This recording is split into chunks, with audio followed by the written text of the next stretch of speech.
Ito na nga yung cream dory natin. Ini-slice ko lang siya ng paslant. Tapos, nilagyan ko na siya ng itlog, paminta, asin, tapos cornstarch. Yan. Imimix ko lang yan. Tapos pagkatapos, i-dredge natin yan dyan sa breadcrumbs. Okay, ito na. So, ito. Na-mix ko na siya. Tapos i-dredge ko na siya dyan sa breadcrumbs. Tapos kung sisitahin ninyo ako, bakit ko kinakamay? Hello, kami ang kakain, hindi kayo. Wala kayong pake.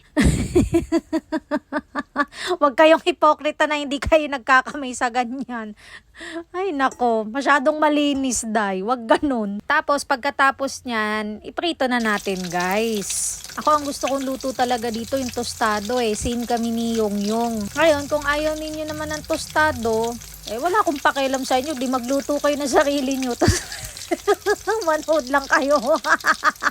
Joke lang ha, joke lang. Ayan, at binaliktad ko na nga kagaya ng pambabaliktad mo kasi sinungaling ka. At ito na nga yung brown na gusto ko, 'di ba? Masarap kaya kapag toasted na ganyan, suggestion ko lang sa inyo. Lalo pat pag cream dory. Kasi sa totoo lang, hindi talaga ako palakain ng cream dory. Tsaka hindi talaga ako mahilig sa kahit na anong isda. Natuto na lang din ako kumain ng isda dahil sa asawa ko. And nga pala guys, 1 kilo nga pala yung niluto kong cream dory fillet. Kaya nilipat ko na siya sa malaking stainless bowl kasi ang dami palang magagawa sa 1 kilo ng cream dory. Akala ko kasi umiimpis siya katulad ng manok or baboy. So ito na nga yung finished product. Nakita ninyo, ang dami. Naubos ni Rio yan, nagustuhan niya. Kaya tikiman time na!